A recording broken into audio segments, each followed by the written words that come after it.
అందరికీ నమస్కారం.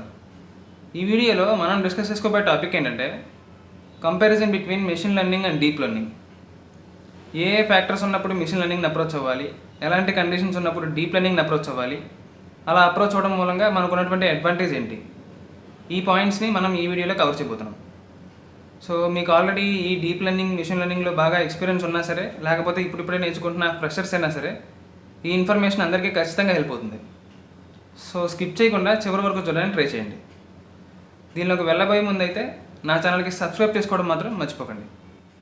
Please subscribe and share our channel. Let's begin the video. First point ఏంటంటే amount of data or data dependency. Deep లెర్నింగ్ని approach అయ్యేటప్పుడు మనకి large amount of data ఉండాలి. Large amount of డేటాతో ఎప్పుడైతే ఒక డీప్ లెర్నింగ్ మోడల్కి మనం ట్రైనింగ్ ఇస్తామో అప్పుడే అది ఆ డేటాని కంప్లీట్గా అర్థం చేసుకోగలుగుతుంది, మనకి టెస్టింగ్లో అక్యురేట్ రిజల్ట్స్ని ప్రొడ్యూస్ చేయగలుగుతుంది. తక్కువ డేటా ఉన్నప్పుడు మనకు అంత అక్యురేట్గా రిజల్ట్స్ రావన్నమాట. ఓకే, కానీ మిషన్ లెర్నింగ్ అలా కాదు. మిషన్ లెర్నింగ్లో తక్కువ అమౌంట్ ఆఫ్ డేటాతో మనం ట్రైనింగ్ ఇచ్చినప్పటికీ కూడా మనకు అక్యురేట్ రిజల్ట్స్ వస్తాయి. దానికి రీజన్ ఏంటంటే ఏ మిషన్ లెర్నింగ్ అల్గారిథం అయినా సరే కొన్ని రూల్స్ అండ్ రెగ్యులేషన్స్ని ఫాలో అవుతుంది. ఓకే, కొన్ని స్టెప్స్ని ఫాలో అవుతుంది. ఆ రూల్స్ అండ్ రెగ్యులేషన్స్ని ఈ తక్కువ అమౌంట్ ఆఫ్ డేటా పైన అప్లై చేస్తూ మనకు అక్యురేట్ రిజల్ట్స్ని అది ప్రొడ్యూస్ చేయగలుగుతుంది. కానీ డీప్ లెర్నింగ్ అలా కాదనమాట. So large amount of data ఉన్నప్పుడు డీప్ లెర్నింగ్ని అప్రోచ్ అవ్వాలి, లేకపోతే మిషన్ లెర్నింగ్ని అప్రోచ్ అవ్వాలి. ఇది first point. So next point వచ్చేసి హార్డ్వేర్ రిక్వైర్మెంట్. డీప్ లెర్నింగ్లో ఒక మోడల్ ట్రైన్ అయ్యేటప్పుడు కానీ, లేకపోతే టెస్టింగ్లో అవుట్పుట్ని ఇచ్చేటప్పుడు కానీ ఇన్హెరెంట్గా అది నెంబర్ ఆఫ్ క్యాలిక్యులేషన్స్ని పర్ఫామ్ చేస్తుంది. ఓకే, నెంబర్ ఆఫ్ మ్యాట్రిక్స్ మల్టిప్లికేషన్స్ని, కాంప్లెక్స్ క్యాలిక్యులేషన్స్ని అది పర్ఫామ్ చేయాల్సి వస్తుంది. సో ఈ క్యాలిక్యులేషన్స్ అన్నీ కూడా ఫాస్ట్గా కంప్లీట్ అవ్వాలి, కరెక్ట్గా కంప్లీట్ అవ్వాలంటే మనకి హై కెపాసిటీ ఉన్న మిషన్స్ కావాలి, అంటే సింపుల్గా జీపీయూస్ కావాలి. కానీ మిషన్ లెర్నింగ్లో జీపీయూస్ అవసరం లేదనమాట. అన్ని క్యాలిక్యులేషన్స్ ఉండవు కాబట్టి ఈవెన్ విత్ సిపియూ ఆల్సో మనం ఫాస్ట్గా కంప్లీట్ చేసుకోవచ్చు. ఓకే, సో జీపీయూ అవైలబుల్లో ఉన్నప్పుడు, అంటే హై కెపాసిటీ మిషన్స్ అవైలబుల్లో ఉన్నప్పుడు డీప్ లెర్నింగ్ని అప్రోచ్ అవ్వాలి. అది లేనప్పుడు సిపియూ మాత్రమే ఉన్నప్పుడు మిషన్ లెర్నింగ్ని అప్రోచ్ అవ్వాలి. సిపియూ ఉన్నప్పుడు డీప్ లెర్నింగ్ని అప్రోచ్ అవ్వకూడదని నేను చెప్పట్లా, but it will take some time అనమాట. ఎందుకంటే ఆ క్యాలిక్యులేషన్స్ అన్నీ కంప్లీట్ చేయాలి కాబట్టి సిపియూ కొంచెం టైం పడుతుంది. ఓకే, సో ఇది సెకండ్ పాయింట్. థర్డ్ పాయింట్ వచ్చేసి future engineering. So artificial intelligence product ఏది బిల్డ్ చేసినా కూడా ఫ్యూచర్ ఇంజనీరింగ్కి చాలా ఇంపార్టెన్స్ ఉంది. ఒక డీప్ లెర్నింగ్ మోడల్ మీరు తీసుకున్నప్పుడు డేటా క్లీనింగ్ కానీ, డేటా ప్రీ ప్రాసెసింగ్ కానీ అంతగా అవసరం లేదు. ఎందుకంటే డీప్ లెర్నింగ్లో న్యూరల్ నెట్వర్క్స్ కాంప్లెక్స్ ప్రాబ్లమ్స్ని సాల్వ్ చేయడానికి క్రియేట్ చేసినవి.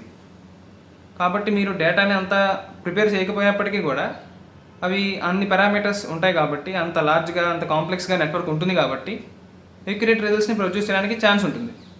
కానీ మిషన్ లెర్నింగ్లో అలా కాదు. మిషన్ లెర్నింగ్లో మీరు ఖచ్చితంగా ప్రాపర్గా data cleaning, data pre processing చేయాలి.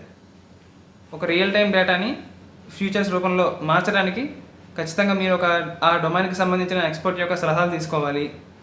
ఓకే, కరెక్ట్గా ఏవేవైతే ఫీచర్స్ పిక్ చేయాలో వాటిని తీసుకుని ఫీచర్స్గా ఎన్కోడ్ చేయాలి, ఫ్యూచర్ వెక్టర్స్గా మనం మార్చుకోవాలి, అప్పుడు ట్రైనింగ్ ఇవ్వాలి. మిషన్ లెర్నింగ్లో ఈ స్టెప్ చాలా చాలా ఇంపార్టెంట్ అనమాట. కానీ డీప్ లెర్నింగ్లో ఈ స్టెప్ అంతగా చేయక్కర్లా. అంటే data cleaning, data pre processing machine లెర్నింగ్లో చేయాల్సినంతగా డీప్ లెర్నింగ్లో చేయక్కర్లా. సో ఇది మేజర్ డిఫరెన్స్. ఓకే, ఈ ఎగ్జిక్యూషన్ టైం. సో ఒక డీప్ లెర్నింగ్ మోడల్ యొక్క ట్రైనింగ్ని మీరు తీసుకుంటే అది చాలా పెద్ద టైం తీసుకుంటుంది, చాలా ఎక్కువ టైం తీసుకుంటుంది. ఎందుకంటే డీప్ లెర్నింగ్ మోడల్ అంటే ఏంటి? Input layers, output layer, hidden layers. వీటి మధ్య కొన్ని వేల పారామీటర్స్ ఉంటాయి, చాలా వెయిట్స్ ఉంటాయి, బయాసెస్ ఉంటాయి, ఇంకా చాలా చాలా లెర్నింగ్ పారామీటర్స్ ఉంటాయి. సో డెఫినెట్గా ఇవన్నీ కూడా ట్రైన్ చేయాలంటే, ఇవన్నీ ట్రైన్ అవ్వాలంటే లార్జ్ టైం రిక్వైర్ అవుతుంది. కానీ ఇదే మోడల్ని మీరు టెస్టింగ్ ఫేస్లో చూసినట్లయితే అంత టైం అది తీసుకోదు. విత్ ఇన్ నో టైం అది రిజల్ట్స్ని ప్రొడ్యూస్ చేస్తుంది. కానీ మిషన్ లెర్నింగ్లో అలా కాదు. ఎందుకంటే డీప్ లెర్నింగ్లో ఉన్నంత పారామీటర్స్ ఈ మిషన్ లెర్నింగ్లో ఉండవు. ఓకే, మినిమం ఒక 2 పారామీటర్స్తో మనం మిషన్ లెర్నింగ్ చేయొచ్చు. లీనియర్ రిగ్రెషన్కి కేవలం 2 పారామీటర్స్ సరిపోతాయి. సో ఇవి ట్రైనింగ్ అవ్వడానికి అంత టైం పట్టదు. కానీ ఇవే మోడల్స్ టెస్టింగ్ వచ్చేటప్పటికి అవి కొంచెం ఎక్కువ టైం తీసుకుంటాయి. ఫర్ ఎగ్జాంపుల్, మీరు ఎగ్జామ్కి బాగా ప్రిపేర్ అయ్యి వెళ్ళారు రాయడానికి. సో మీకు అక్కడ క్వశ్చన్ చదవంగానే దానికి తగ్గ ఫార్ములా, దానికి తగ్గ థియరీ వెంటనే గుర్తొస్తాయి, ఫాస్ట్గా రాసేస్తారు, ఎగ్జామ్ కంప్లీట్ చేసేస్తారు. కానీ ఒకవేళ మీరు ఎగ్జామ్కి బాగా ప్రిపేర్ అవ్వకుండా వెళ్తే సో ఆ పాయింట్స్ని ఆ ఫార్ములాస్ని గుర్తించుకోవడానికి కొంచెం టైం పడుతుంది. సో సిమిలర్ కేస్ అనమాట. ఓకే, ట్రైనింగ్కి డీప్ లెర్నింగ్ ఎక్కువ తీసుకుంటుంది, టెస్టింగ్కి తొందరగా రిజల్ట్స్ ఇస్తుంది. Machine learning reverse. సో ఇది 4th ఫ్యాక్టర్. నెక్స్ట్ ఫ్యాక్టర్ వచ్చేసి ప్రాబ్లమ్ సాల్వింగ్ అప్రోచ్. అంటే ఒక ప్రాబ్లమ్ని మిషన్ లెర్నింగ్ ఏ విధంగా అప్రోచ్ అవుతుంది, డీప్ లెర్నింగ్లో ఏ విధంగా మనం అప్రోచ్ అవుతాం. ఫర్ ఎగ్జాంపుల్ ఒక ప్రాబ్లమ్ స్టేట్మెంట్ని తీసుకుందాం. ఇన్పుట్ మనకి ఇమేజ్ ఇస్తారు, అవుట్పుట్లో ఆ ఇమేజ్లో ఉన్నటువంటి ఆబ్జెక్ట్స్ని డిటెక్ట్ చేసి రికగ్నైజ్ చేయాలి.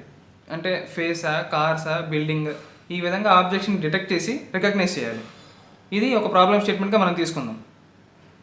సో మిషన్ లెర్నింగ్ ఈ ప్రాబ్లమ్ని ఎలా అప్రోచ్ అవుతుందంటే ఈ మొత్తం ప్రాబ్లమ్ స్టేట్మెంట్ని డివైడ్ చేసుకుంటుంది. అంటే ఫస్ట్ ఆఫ్ ఆల్ ఆబ్జెక్ట్స్ని డిటెక్ట్ చేస్తుంది, ఆ తర్వాత డిటెక్ట్ చేసిన ఆబ్జెక్ట్స్ని రికగ్నైజ్ చేస్తుంది.